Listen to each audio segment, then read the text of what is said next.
है जो आपने किया उसके लिए पछतावा। यदि आप चोरी करते हैं तो आप चोरी के लिए पछता लेते, आप हिंसा करते हैं तो आप हिंसा के लिए पछता लेते। आपको दोष अपने दुष्कृत्य में अवश्य दिखता है, किंतु अपने आप में नहीं।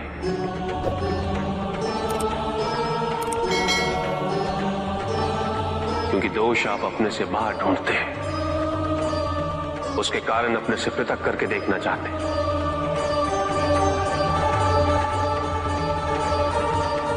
यदि आप ऐसा नहीं करेंगे तो अपने अहम को, अपने अहंकार को सुरक्षित कैसे रख पाएंगे? और इसके लिए सबसे सरल माध्यम बन जाता है पश्चाताप। तपस्या तो सभी करते हैं, किंतु केवल अपने स्वार्थ में। कोई भी ईश्वर को प्राप्त करने के लिए तपस्या नहीं करता।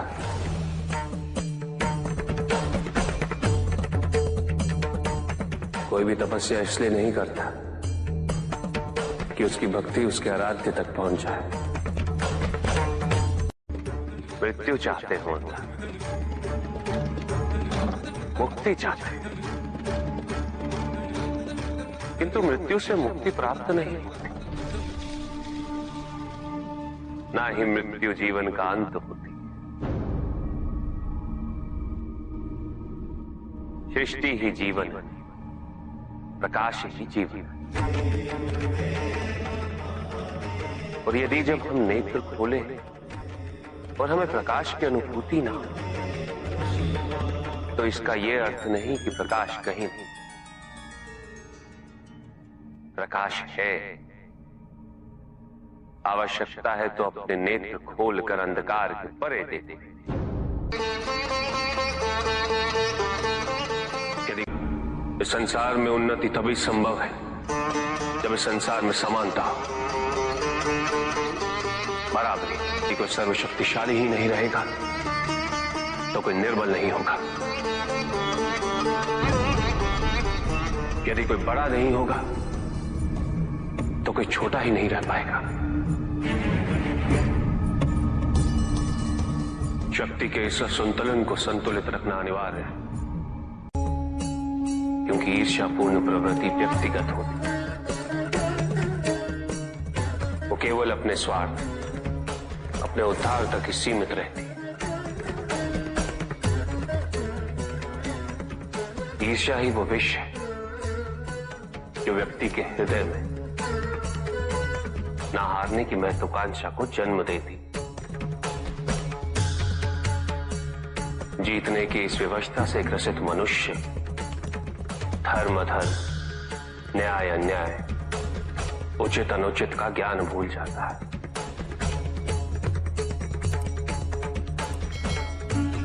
संवेदना, करुणा भूल जाता है। उसे स्मरण रहता है तो केवल जीतना, भले ही वो छल कपट के माध्यम से ही क्यों ना हो। एक असुर था, एग्रिप। एक दिन वो ब्रह्मलोक गया।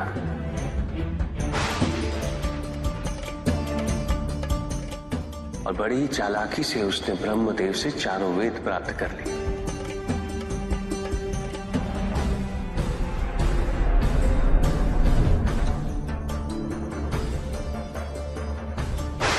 और जाके समुद्र में छुप गया, क्योंकि सारा ज्ञान वेदों में निहित है। इसलिए संसार से सारा ज्ञान चला गया। जब अज्ञानता का अंधकार फैलता है तो अधर्म बढ़ने लगता है। भगवान विष्णु सब देख रहे थे। उन्हें ज्ञान था कि शीघ्र पृथ्वी लोक पर प्रलय आने वाला है। एग्रिप के साथ चारों वेद भी लुप्त होने का भय था।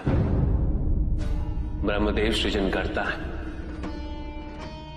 वेदों के अभाव में पुनर्जन्म की प्रक्रिया को पुनर्स्थापित करना अत्यंत कठिन। इसीलिए हयग्रीव से उन वेदों को पुनः प्राप्त करना अनिवार्य था। तो भगवान विष्णु ने क्या किया? भगवान विष्णु ने एक मत्स्य रूप धारण किया। वो एक मछली बने और नदी में अवतरित। राजा सत्यव्रत स्नान कर रहे थे। एक छोटी सी मछली उनके हाथ में आ गई। इतनी छोटी मछली? भगवान विष्णु?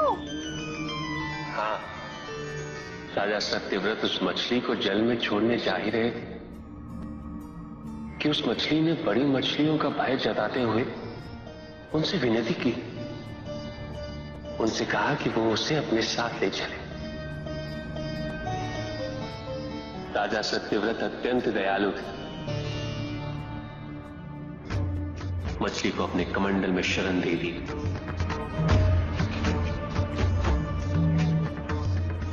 और अपने महल में ले गए।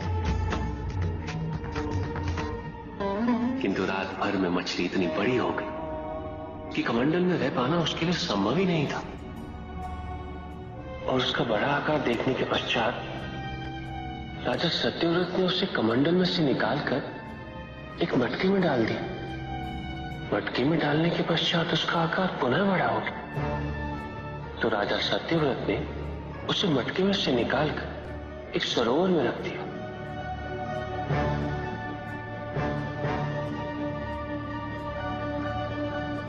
किंतु उस एक ही रात में सरोवर में रखने के पश्चात भी उसका आकार इतना बड़ा हो गया कि उसे नदी में रखना पड़ा। किंतु नदी में रखने के पश्चात भी उसका आकार पुनः बड़ा हो और इतना बड़ा हो गया कि यदि उसे महासागर में नहीं रखा जाता तो उसकी मृत्यु निश्चित थी। राजा सत्यव्रत उसे महासागर की ओर ले गए।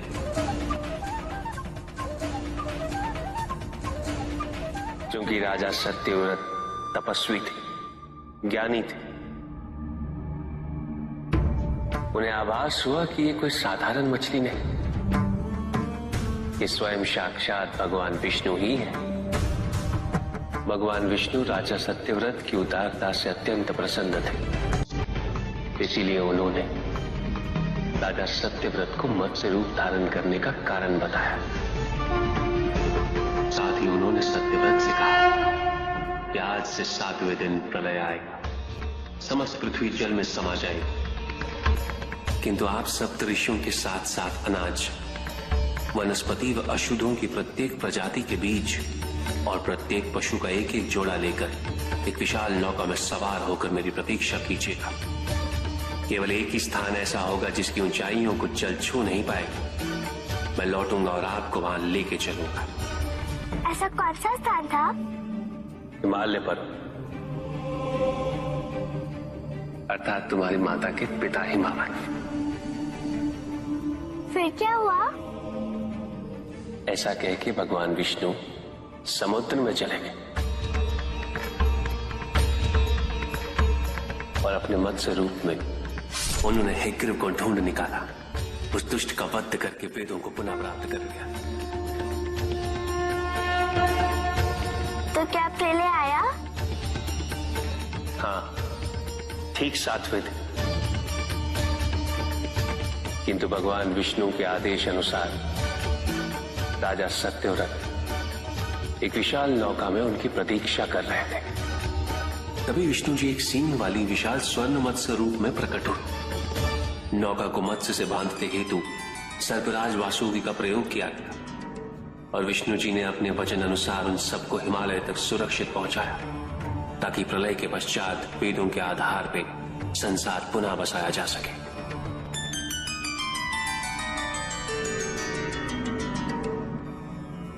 राजा सत्यव्रत मनु कहलाए। मनु अर्थात मानव जाति के प्रणजनक।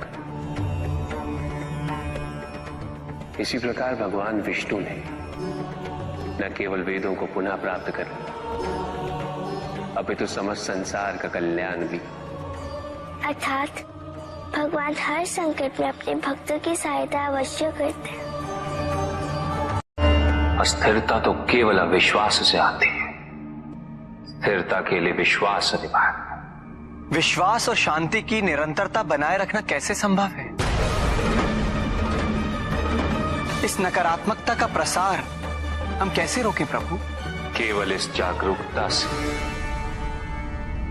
कि सब कुछ अहम से संबद्ध नहीं।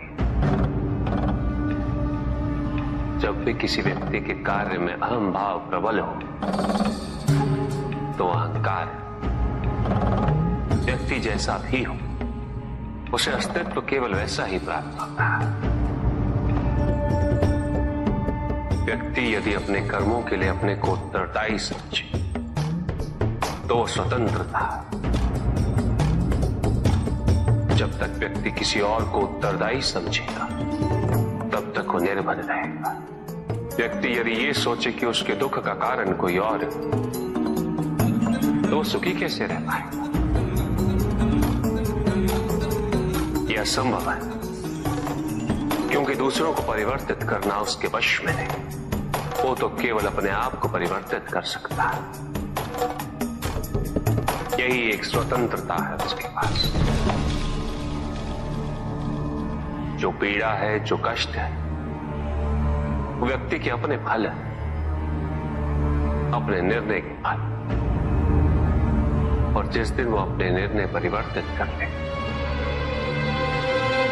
उसी दिन उसके जीवन में परिवर्तन भी आ जाएगा। जिन्होंने जीवन के प्रति घृणा सिखाई उन सभी व्यक्तियों ने पृथ्वी को नर्क बनाने में अपना योगदान दिया। इसलिए अधिकांश व्यक्ति अपने दोष, अपनी त्रुटियां और अपनी व्यर्थता को जीवन पर आरोपित कर मुक्त हो जाते। उन्हें लगता है कि जीवन ऐसा ही होता है और उसके समक्ष वो विवश। वो ये नहीं समझते कि वो जिन प्रवृत्तियों को लिए वो प्रवृत्तियां दुख को जन्म देने वाली वृत्तियां हैं। वो अपनी अज्ञानता के गहराई से अनभिज्ञ है और वो अपने अहंकार में ये स्वीकार नहीं कर पाते कि वो तो कुछ जानते ही नहीं।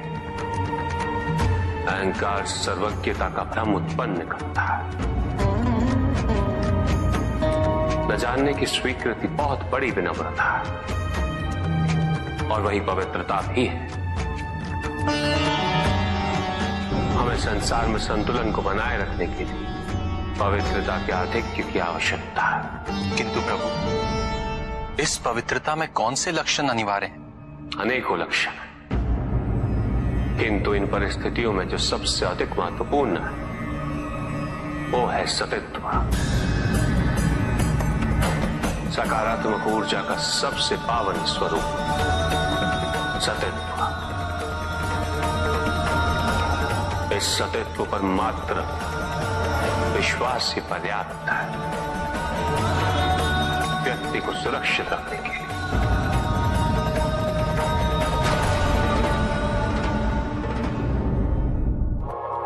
एक बार व्यक्ति सतित्व पर विश्वास कर ले तो नकारात्मकता सदैव के लिए दूर हो जाती है और संतुलन स्थापित होता है। अहंकार तो हानिकारक है ही, किंतु सतित्व पर अहंकार घातक होता है। जहां न अमृत, न विष, न सुख, न दुख, न स्वर्ग, न नरक, वही परम आनंद है। उसी परम आनंद तक की यात्रा है तुम्हारी। ये यात्रा आनंद के सानिध्य की है। ये यात्रा सानिध्य के आनंद की है और इस यात्रा में मैं प्रतिपल तुम्हारे साथ हूं। मुझे ढूंढो मत, केवल पहचानो तुम ही मैं हूं, मैं ही तुम। हर आरंभ का मैं ही अंत हूं।